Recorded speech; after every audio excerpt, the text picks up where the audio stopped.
And we're live. Right on time. Okay, folks. Hey, everyone. It's a great pleasure to have all of you here. Good morning, good afternoon, good evening. It depends on where you are in the world. My name is Vitor Peçanha, co-founder and CMO at Rock Content.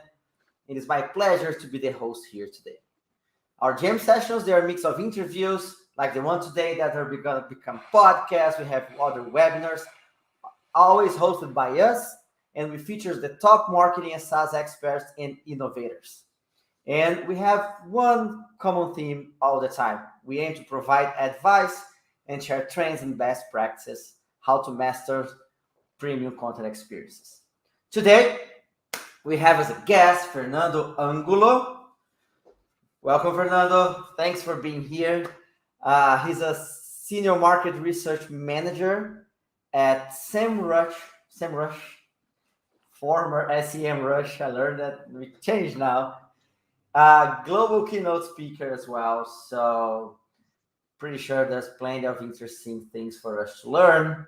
Welcome, Fernando. Why don't you introduce yourself a little bit, man? Sure. Thank you. Thank you very much, Victor. It's so good to be here. So good to see you again, and so good to have all of you here today in this session. I'm Fernando Angulo. Well, in my biography in SEMrush, I'm the most knowledge phase in SEMrush because I was doing before the pandemics about I don't know 3-4 presentations per week in different countries. So yes, basically we are still working in content marketing, social media marketing, of course, SEO and paid advertising. The core of everything, of course, is content. That's why we're here, right? And with all the tools that we generated, that we created, well, we have tons of data. And actually, for today, I have a study that we launched about 2 months ago. Actually, last month, because we're still in March. Last month, that is called the state of content marketing in 2022. So I have a lot of information to talk about today. Awesome. Okay, so that's not only a conversation, it's like based on real data and reports. So, okay, so let's start by talking about content marketing, right?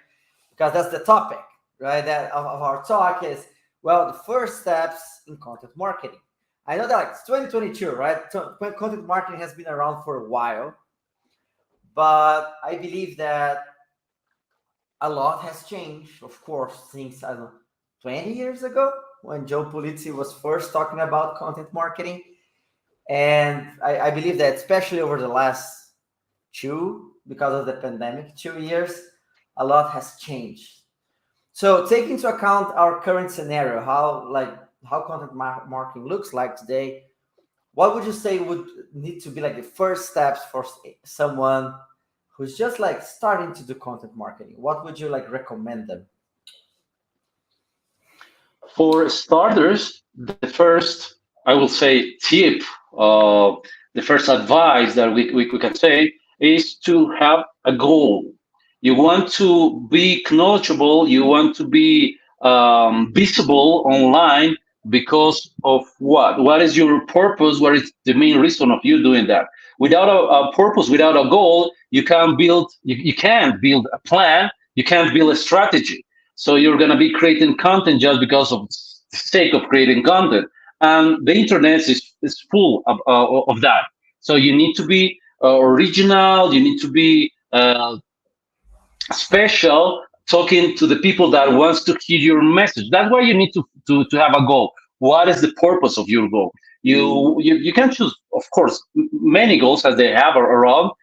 You want to bring your expertise. You want to share your knowledge. You want to generate more leads. You want to create something unique for I don't know, generations to come. What is the purpose of your content? First, start with a goal.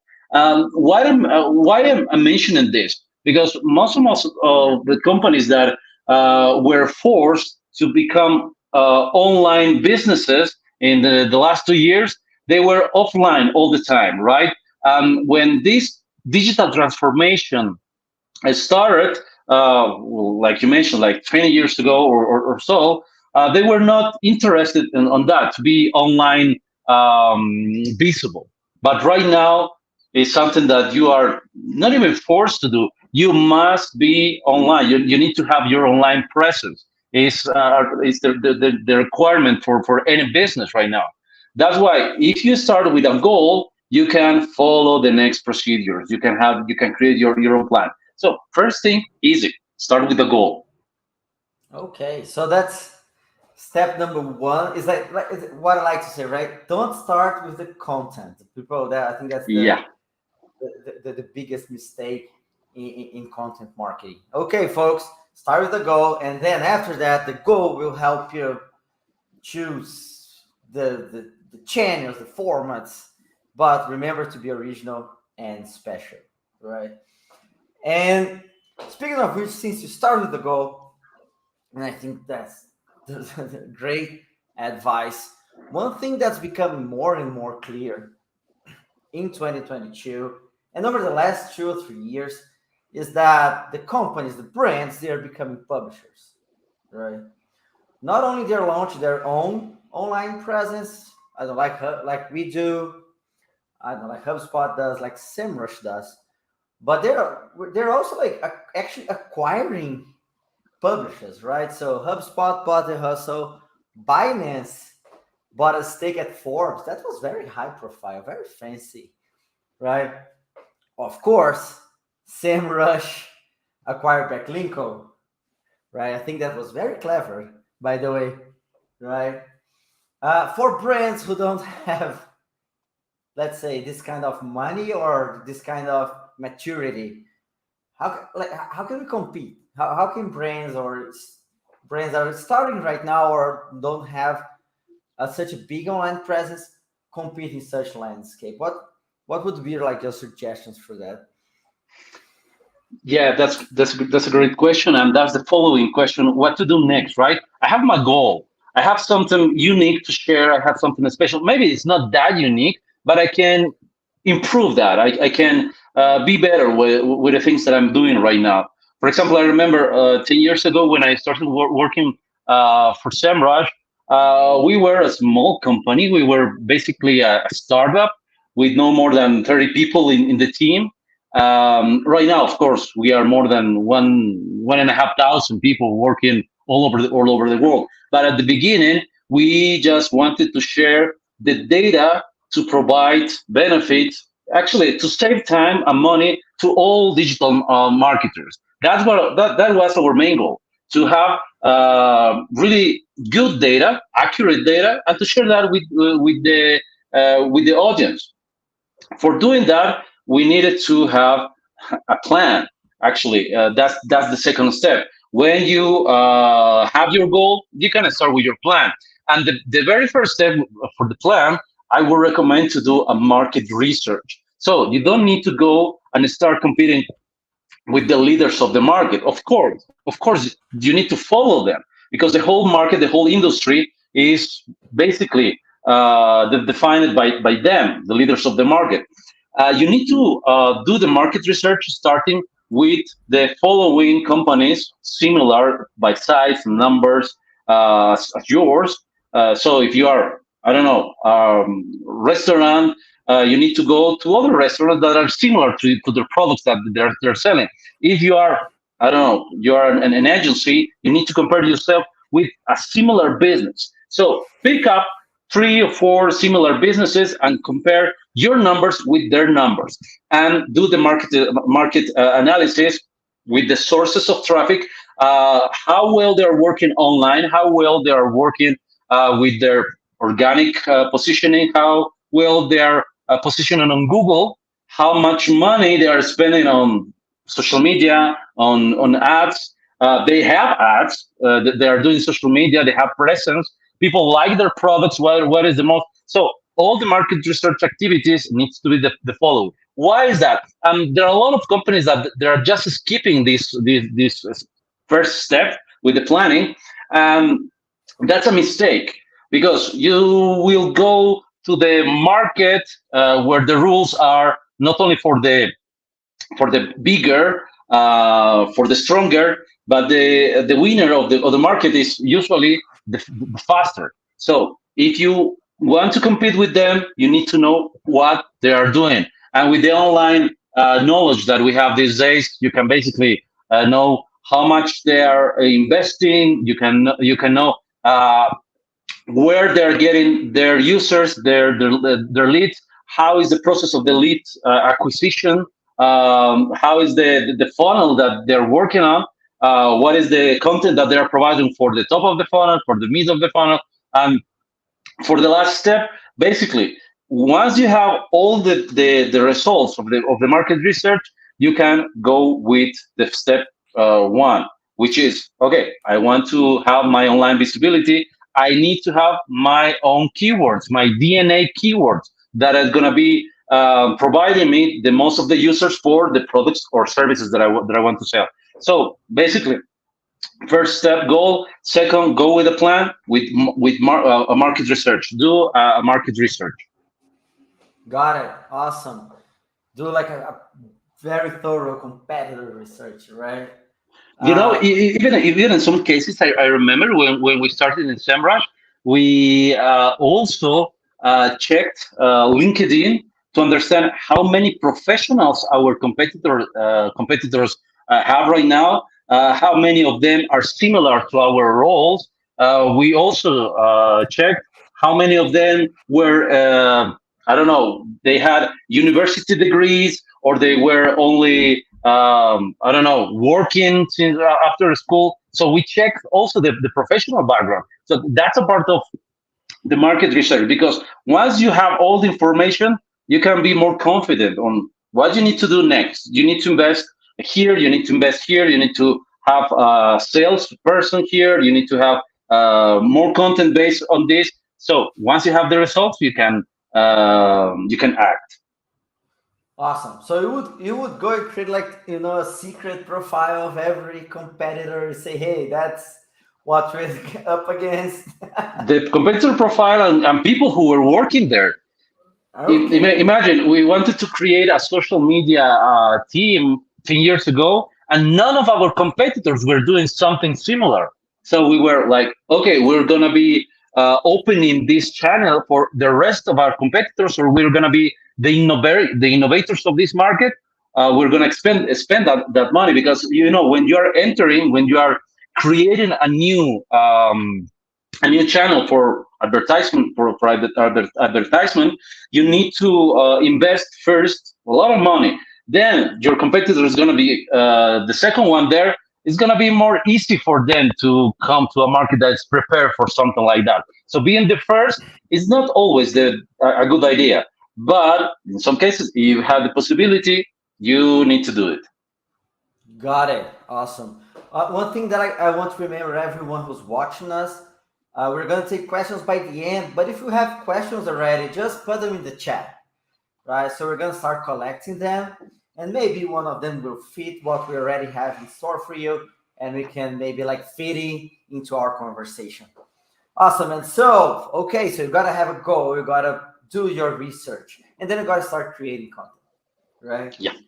Yeah. So based on something that Andrew Warding, right, the CMO at Yes. SEMrush, yeah, I haven't met him yet, but anyway, he said that one of the trends, according to him, one of the trends for 2022 is to be human, right, on the content you create. And well, I don't know how. It's kind of broad. I understand, but and I know that because everything's about human connection, right? Even though if you're based on numbers. But here's a provocation for you, because it's a question that I get asked a lot of times, and well, working for SEMrush, probably get that as well. You just mentioned that when after you do the research, after you know your goal, you got to be original, you got to be special. I know that SEMrush does a lot of, like I said, researches, a lot of bring a lot of data, do a lot of cool content. But sometimes people ask me, but isn't SEO a data-based content creation approach? right? Because you got to look at what people are already looking for, and then you got to answer those questions. And a lot of people tell me, well, so SEO is not creative, is not original. How can you be human with SEO or special, right? Uh, what's your like answer to that? Because in the end, people believe that, for example, oh, if I'm going to rank for, I don't know, uh, for sunglasses, everyone's going to look at the same data set, and then everyone's going to be the same. But that's not true, right? What's your perception regarding this? Well, let me give you an example. I remember 3 years ago, I was in a conference in India. Actually, it was a workshop for e-commerce owners back in India. Um, you can imagine we have Indian people like 1.2 billion people. So you open an e-commerce, you're gonna have like 200,000 people the next day because there is a lot of people, there are a lot of users, and they love to buy online. So being original, where you have so many local competitors, it's very difficult. So I remember I started the workshop with similar questions. So how we can be more friendly, user friendly, and also humans to our users when we have so many other people that want to be the same. And I remember that I asked this question to all of them. I asked them, okay, guys, how many of you, because you are the business owners, are buying from your own stores? Please raise your hand. And you can imagine, zero. Nobody was buying from their own stores. So they were expecting to sell to other people things that they are not willing to buy themselves. So I said, okay, now I can start from the beginning. You have, well, I really like this metric or this KPI that is measuring the user suffering, how much the Suffering. user is suffering when they're trying to go from one landing page to the product that they want to buy. So the user experience, I call this user suffering, is gonna be how many clicks they're gonna do to get to their product. So if they are not buying, they are not experimenting that suffering. Where once they know how the user is feeling, they're gonna be saying, okay, it's not possible to buy from here. I don't see the checkout page. I don't know if I can pay it online. I don't see a telephone number. Actually, I don't see the description of this product if this is similar. So all these pain points that creates the whole suffering are the ones that you need to correct to improve with content. That's why content is useful because you're gonna be just eliminating all the suffering from your users, from your client. So that's gonna be the first thing. Uh, Create content that is gonna be eliminating all the suffering from your users. Once they're in your store, once they're in your blog page, once they're in your in your whole domain. That's the first point. And create content that you are willing to consume as well. If you like the content that you are reading, uh, imagine your friend, the friend of your friend, your parents, whatever, they're gonna like that too because it's something that you already like, and you can comment, and you basically you can also share. If you like the content, you will be willing to share, to recommend to others, and of course to comment. You were going to be creating engagement. So basically, that's the example. You need to be more human, being human. Do things that you would like to do with others with the content that you're creating. Got it. It's write something like you're proud of, even if it's database, right? And Yeah, and I like our idea of like measuring suffering, right? Because measuring pain points, hey man, I have like that's 10 pain points. That's too much. yeah, It's like too much, too much suffering for one experience. yeah. And Imagine. I remember I was with a friend from Amsterdam. Actually, it was Arnold Hellmans. We yep. we were going to the hotel conversion hotel. And I remember we were trying to buy some gas at a gas station. And basically, you are in Amsterdam, yeah, right? You are in the in Holland. The thing is, we wanted to pay with our mobile device. We entered to the page of the gas station, but it was not mobile friendly. You can imagine we couldn't do it, so we couldn't pay for the gas. So we needed to go to an ATM, pick up the money, and return and pay with cash. So they had a page, but it was not mobile friendly. So we couldn't do the zoom to click the button was a pain. So too much pain just for an easy activity, a common activity as paying for gas. So those was our moments of suffering with content, right? Yep. And I would say that even before you decide to engage on the activity, right? When people are still discovering what they need, that's right, the fun of the journey. They have some sort of pain points, not interacting with you, but they have their pain points, what they want to learn, what they want to solve, etc. Right? And then in that case, you said not only SEO is the entire experience, you had to go to an ATM and take like paper cash, right? Like the old Roman times, like what you used to do back ancient Rome. Awesome. Great, man. I think that's a great approach. Basically, solve the pain points. Content's the best way to do it. I like your approach and also the user experience, of course. And then you're like years ahead, like of everyone who doesn't do that. Great, great, awesome, man. And since I already asking about SEO, talking about SEO, uh, one question about the past, a few questions about the future. You've been at SEMrush for what, 9 years now? Yeah, it's gonna be 10 this year. It's gonna be 10 this year. Okay. So, what hasn't changed at all in SEO over the last 10 years? What has stayed the same? Basically, backlinks. They're still Backlinks? important. Yes, they're still there. They're still important. Of course, I believe that content without backlinks still can be promoted, can rank. You don't need to have backlinks everywhere, but they're still important, more for corporate clients.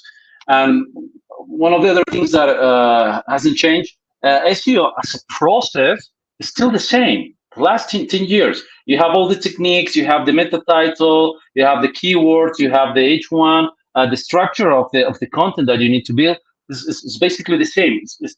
I will say it's very human because it hasn't changed. It's like classical music. You still like it. People are going to be hearing that for the next, I don't know, 50, 100 years, as we are doing the last, I don't know, 300 years or more.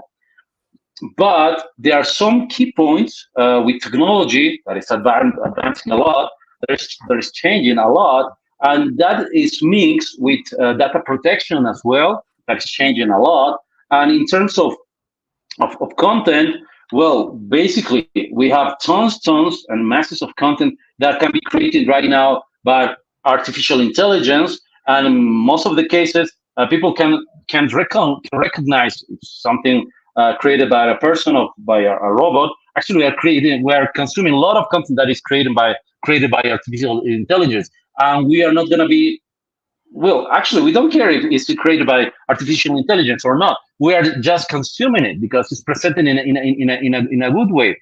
But in SEO, the core of SEO, the whole process is still there. It's not changing. Only the technology and some of the implementations in terms of data protection, and of course, in Europe, the GDPR also has changed a lot. The way that people are writing and they are sharing data.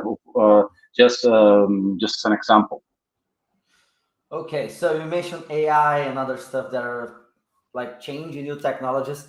And what's so about the future? What's the most important thing that if you're an SEO professional or a marketing professional who's involved with SEO, what's the most important thing you should be doing to prepare for the future, for what's coming now?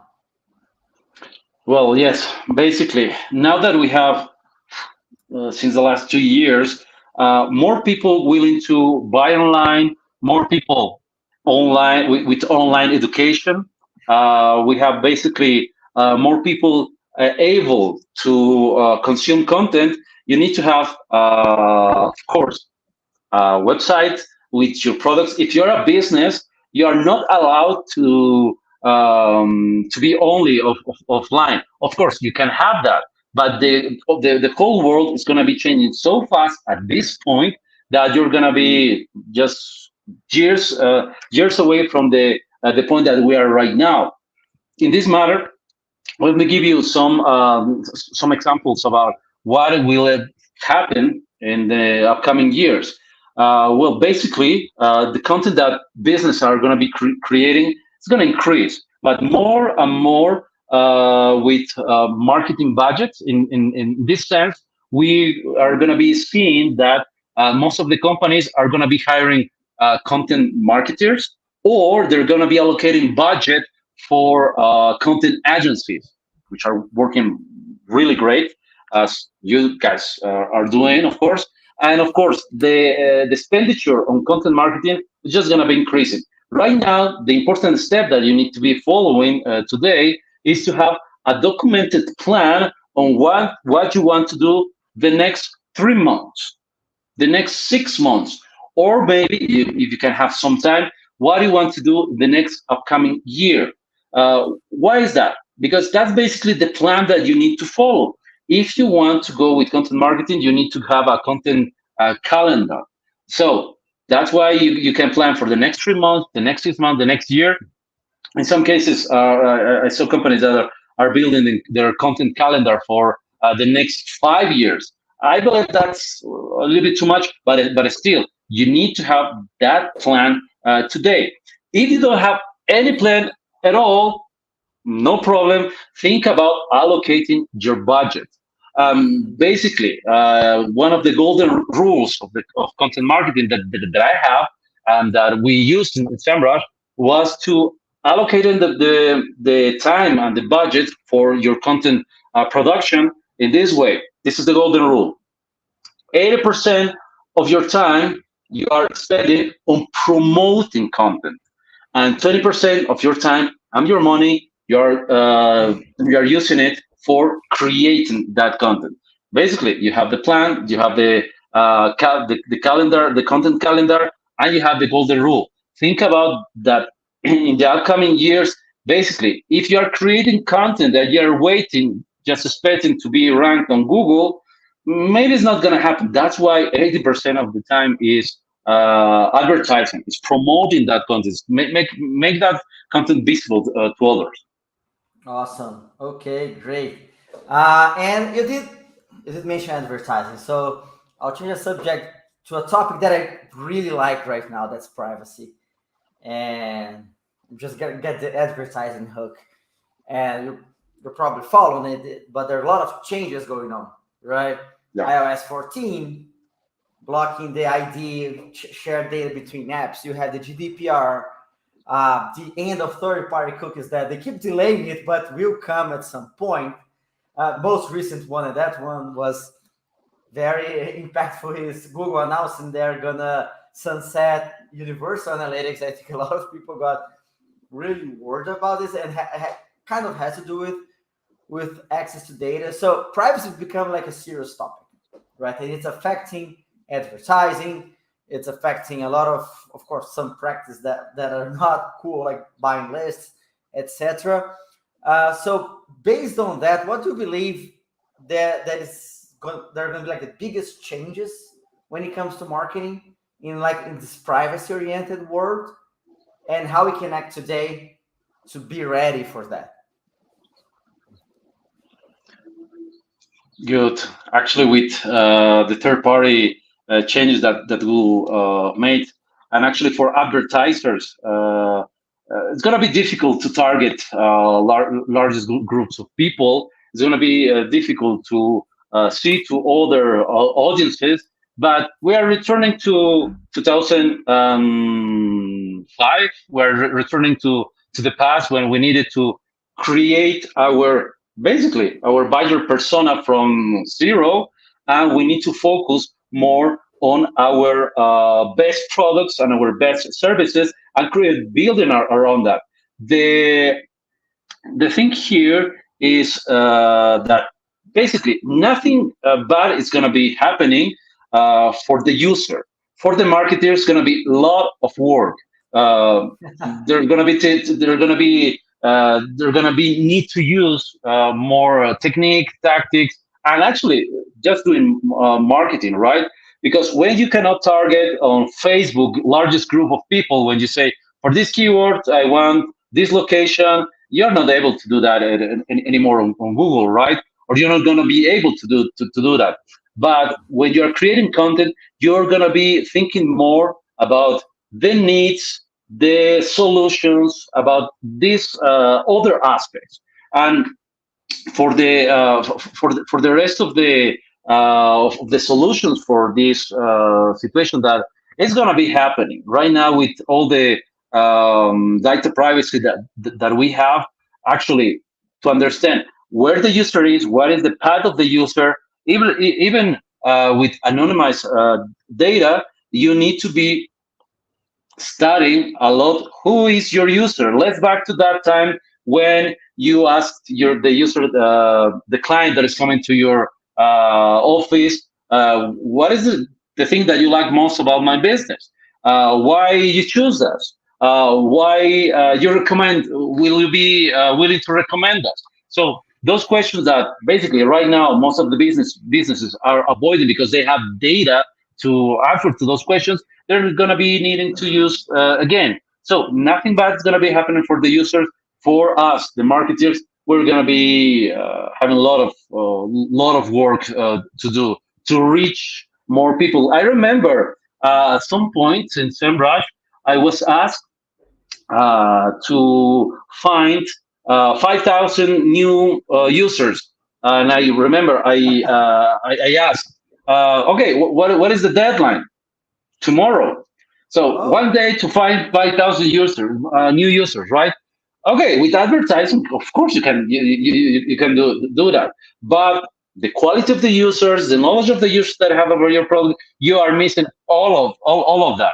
With this GDPR situation, you're gonna be willing as a marketer to understand better your users. Actually, you need to know them. In some cases, I remember in one conference in Spain, um, they were telling us that in the next upcoming years, you need to be willing to go to a bar with your users or your clients. You need to know what's the name of their, I don't know, of their pets, of their dogs. So that's the approach that you need to have. And this is actually supporting the first topic that we were talking about, how you can be more human, right? With all this GDPR, we are just allowed to know something about the user, not everything as right now. Right now, the amount of information that companies like Google have about one user is just too much. It's just a lot, right? For marketers, again, it's going to be a lot of work. awesome. So, uh, your personal opinion, do you think that's a positive thing or is a bad thing? Well, as a marketer, of course, it's something that I will love to skip, not to have. But as a person, well, I remember when my wife was pregnant, I we received a lot of ads around diapers, around food for kids, and we were not even searching for that. So we were, oh my God, what is happening? How Google or Facebook or Instagram, they know so much about me that they were offering me things that I didn't ever even search. But of course, we search for clinical attention. We search for a similar stuff, right? But we were just targeted as potential clients because they knew they had all the information about that. In the next step there was okay. My child was born, and I was not in need anymore of diapers. But the thing is, I was still receiving that even when I was not searching for that. So it was not that accurate information that they have from me. I was searching for other stuff. For the user thing, again, things are not going to be changing if in the bad way. For marketers, yes. You know, it's funny that you gave the example of your wife being pregnant because you know that one of the first like famous cases about targeted advertising was because of a pregnancy at Target because like the a teenage girl start getting coupons for baby stuff, right? So and then the father got really angry and said, you know what you think that my little teenage daughter is Oh pregnant? my And goodness. according to the story, I think that was back in 2014, 2013. According to the story, he went to the store and say, "That's an absurd, right? Why are you sending me to my like my little princess, whatever?" And then he came back the next day, say, "Yeah, guys, you know what? You were right. Jeez, there were some things happening at my house that I didn't know of." There's a very famous case from like I would say like 8 years ago. Yeah. Yeah. In the end, my opinion is that that's in the end that's gonna be positive because it's good for the end users. And as a marketing professional, one thing that happened over the last 10, 15 years, we got a lot of people that got into marketing, but without understanding the core principles of marketing, right? It was more like, I know how to operate a tool that is Facebook ads, and I get really good at it. So I'm really good at putting $1 and getting $3. But that's not actual marketing, right? That's hyper targeting, etc. But I think old stuff are coming back. I think like branding is back being extremely relevant again, especially with like zero click searches on Google. Oh yeah. So I like it. And if you're into content marketing, that's great It because is. it is that's what I do, right? And of course, for SEO is also great because you're attracting people. You're not relying on ad networks. You're attracting people with good content. Okay, awesome. Good topic. And now, one thing that it's a hot trend right now in the US, in Europe, in Brazil, not so much, but I would love to hear from you. It is about digital PR, right? So, what can you explain to us, like, what is digital PR? Do you work with that? Of course, we have a large digital PR team. So Oh, basically, yes. So basically, we have a team that they are working with data. That they are creating our awareness based on data, and they are doing PR stuff. They are pitching material, but the data that they're showing is provided by our tools. In this case, we have a data first approach when we are creating a story. Let's say, for example, this year we are working with La Liga from Spain, La Liga the football. They are using our data to fight digital piracy when people are trying to see a match, watch a match from a pirate link, and they are using our data to identify the most popular sources from different parts of the world. Actually, in one single year, they were able to fight 1 million pirate websites with just the data. So this is a case that, okay, you can do that with a PR agency, but we have a PR team. We can promote this news to other resources through pitching. We can create more content, interacting with other media outlets out there, and this is generating for us a lot of really great backlinks. And of nice. course, yes, that's why that was the first reason at the beginning. After that, we understood that, of course, in order to keep the attention, to catch the attention of decision makers from corporations, for big companies, for big brands. We cannot rely only on Google. We need to go to PR outlets. We need to go to the media. We need to have something on, let's say, on Forbes. We need to have something on the Wall Street Journal, or we need to have something on a certain media. So with digital PR, what we are doing is basically the common PR, pitching to outlets, but with the help of the outreach tools. I believe you're informed. 2 years ago, we acquired a company that is called Prowly. This is a PR also kit instrument that is helping PR professionals, journalists, and also content marketers to create the space. And it's like a CRM database for PR outlets. So you can connect to everyone. You can pitch your idea to not only to one single PR media outlet, but to 100, to 200, and you have the possibility to do that. So basically, you're gonna be promoting yourself with the world thanks to data and online. Got it.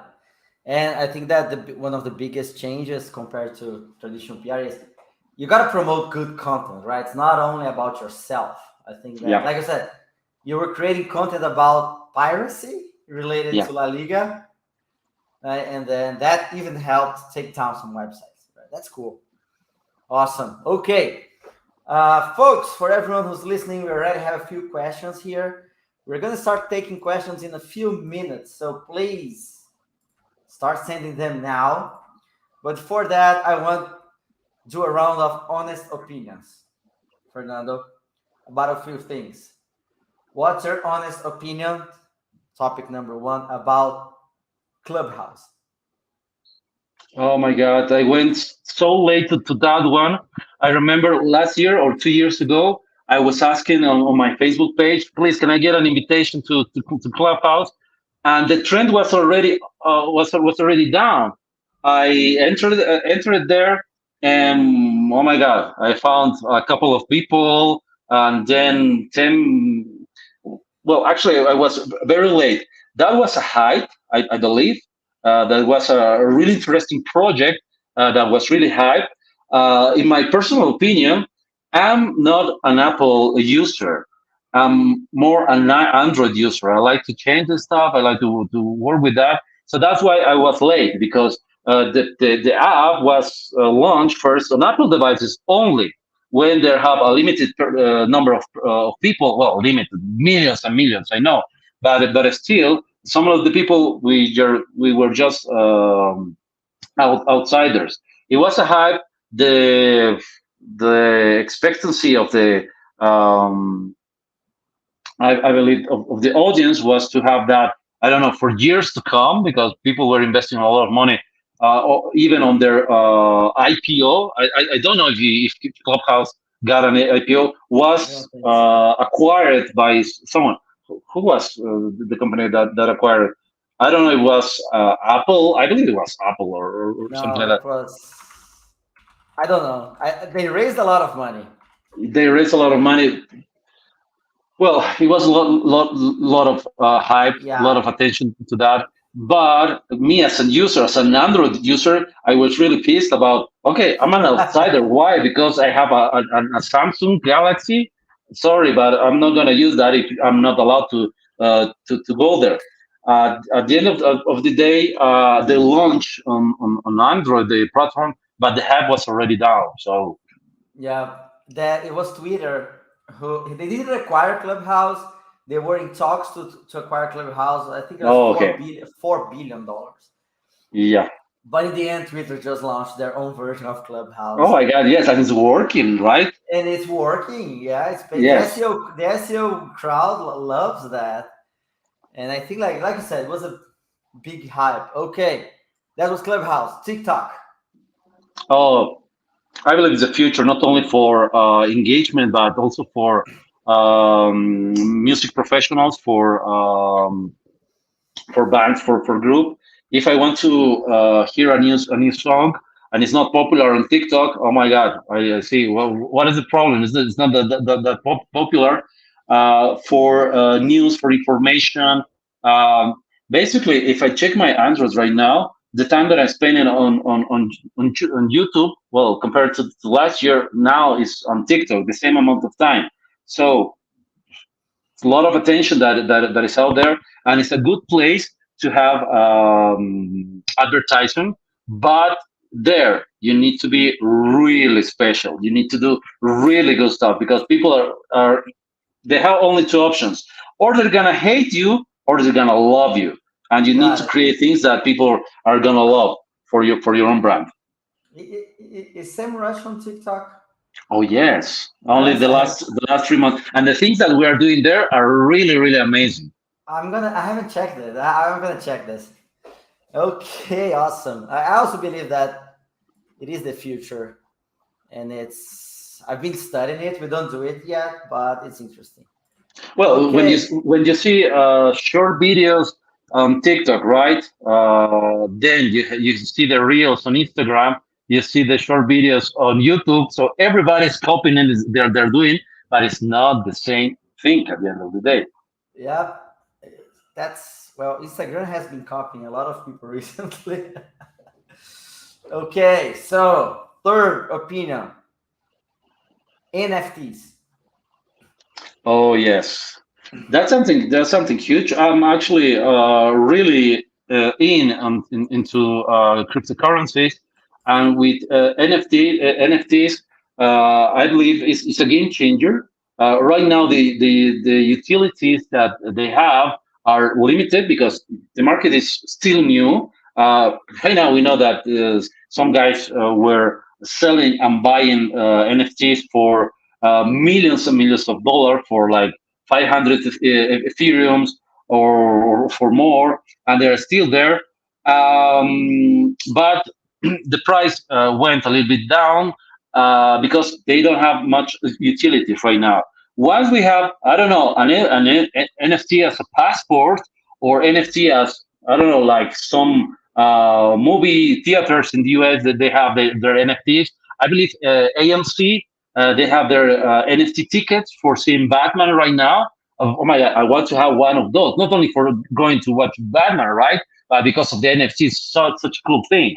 Uh, for concerts, for example, this guy was the name Bad Bunny for the Bad Bunny concert, the NFT of their concert in Miami. So that's brilliant. That's a usage that they're giving. Imagine, I don't know, for the next for this year, the World Cup in Qatar, they're going to be having an NFT as a ticket for Netflix that you can preserve for I don't know how many years for the eternity because they're going to be lasting for a long time.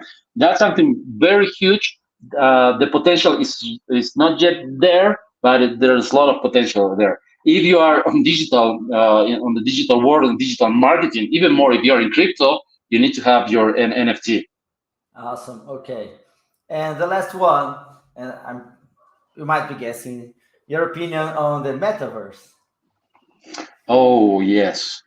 Well, when when this thing has started, I was not one of the first testers, but I was investigating. I test myself, and I wanted to buy a property, a digital property. There, they are just expensive right now. They are just crazy expensive.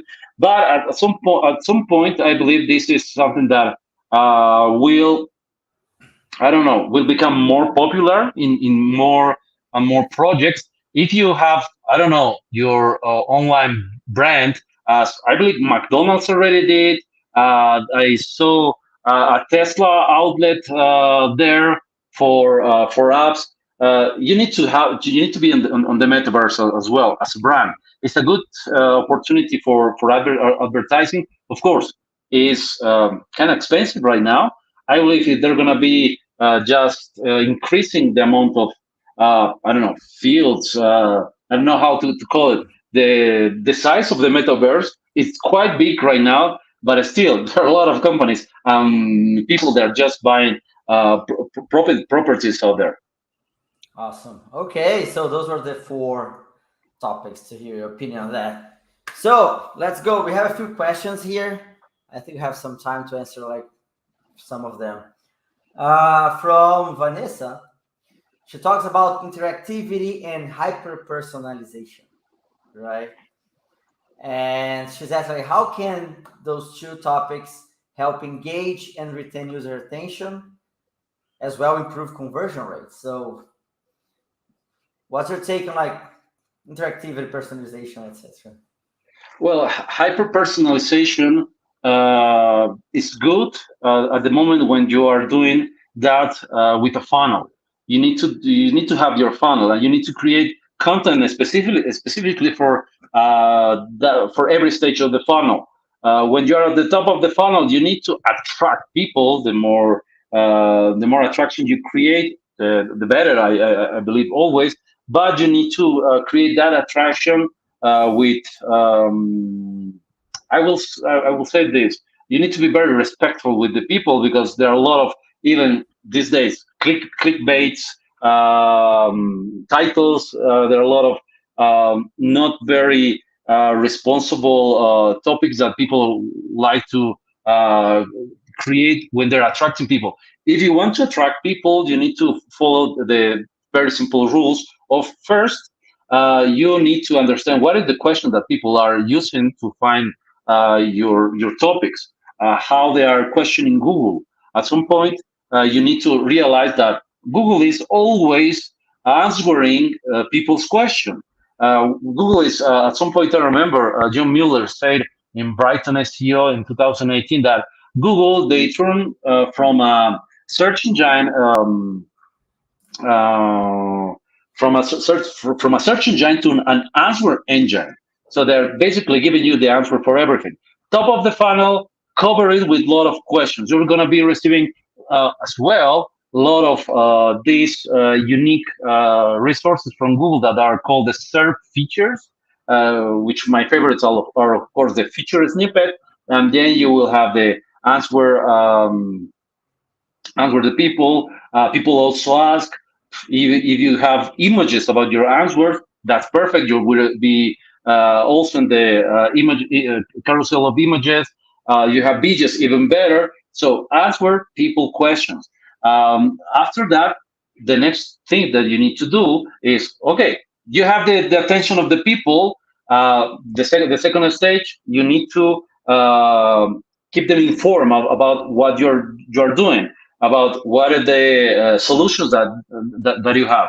So informational content here is really, really needed, and basically how to use I don't know, the service that you have, how to use the product that you have, guides, tutorials, all those types of materials are really great for uh, having that engaged people more informed. And the last one, okay, make them an offer, or give them something for free, which is basically a really great strategy as well.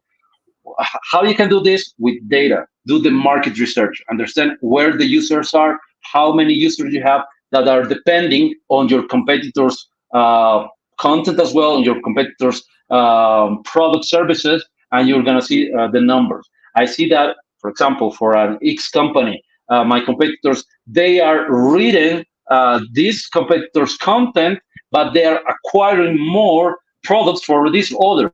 Something is happening in the market. These guys are creating really brilliant content for attraction, but the ones that are taking the last sell point are the other ones. You need to go enter, analyze those sites, take a look. What is the content? What is the position of this content? And then go to their URLs, to their pages, and see. Okay, they are acquiring which products from this other company. And after that, which is a part of the market research, where they are going after they are switching from one website to other website. They are going to a cart, to a payout place. They are going to, I don't know, to other competitors. You need to understand where they are going. That's why you need to use data. That's the real usage of data. Understand what your users are going after they are closing their web page. Okay. So I think what you said connects with another question. So maybe you have answered that already, but it's because it's from Rafael. In your opinion, what's most important when we're talking about relevance and accuracy from the bottom, from the top to the bottom of the funnel? It's related to what you just said, right? Yes, yes. Basically, well, what's the most important when you have a funnel, a real funnel, you will see that the real conversion rate. I don't know the number these days, but I remember how it was in 2018 after the pandemics, before the pandemics, that it was like 3%, 2.5% the conversion rate of the funnel, which is very low. I believe right now it must be higher for most of the countries. I mean, in Europe, for example, I'm based in Prague, in the Czech Republic. We were seeing that the conversion rate was around 1.5. That means that from 100 people, only 1.5% are going to be buying from you, which is really low, right? But you need to just take higher numbers. You don't need 100 users. You need 10,000 users, and your conversion rate is going to be growing. This is a number that you need to keep in your mind. What is the conversion rate right now for businesses like yours? For example, you are, I don't know, a restaurant, you are energy company, you are a bank. What is the conversion rate for businesses like you? That's why market research is so unique, because you can have those numbers. You are on the standard of that metric, you are above that metric, things are working better for you. If things are working better for you, you can think about expansion or internalization. If things are not working for you, you need to have something optimized. You need to work with other channels. So in Awesome. this case, the most accurate information that you have from your own business compared to other ones are going to be just aligning the data for your next steps in the market. Okay, great. Awesome. So, one last question, and from Marina. When we talk about formats and sizes of content, what are the best practices and tendencies for 2022? Trends for Uh, 2022. that's a good question. Actually, that's one of the points of the data that we release, which is the state of content marketing. Um, Awesome. Basically, for 2022, the top one format of content is video. And as you mentioned, as we were mentioning during the four questions, TikTok is a great platform. It's video. It's very easy to use it, to consume it as a user. But again, to send a message, to work with the wording, still people are reading a lot of stuff. They are working their informational status on Google when they're searching something, so they want to be informed. That's why Google created these feature snippets, which are basically paragraphs, lists, and tables. So if you have content and you are creating any piece of content, it's a good idea to create small paragraphs that is going to be fitting on your mobile device screen. Nobody likes to read, to see walls of content, just plain content, plain words, but just create per paragraph with no more than 32 or 33 words. That's the number that we took from the research we made. 32 to 33 words, that's enough. Then you need to have lists on your content, number it or unordered list, just with bullet points, for example. Have list, at least one list in your in your homepage, in your page of the service product that you're promoting, and then you need to have tables uh, just for analyzing. When you ask Google, you can just practice today as well. When you ask Google about, let's say, what is the price of the gas right now in, let's say, in Portugal, in Brazil, or in Spain, in any country that you're going to be receiving a list or a table of content about that information. What is the weather, let's say, in the Bahamas, right? you're going to be receiving a snippet of the weather. What is the distance between, let's say, Madrid and Paris, right? You're going to be receiving a map. Those are snippets that Google is creating to make your life easier for the end user.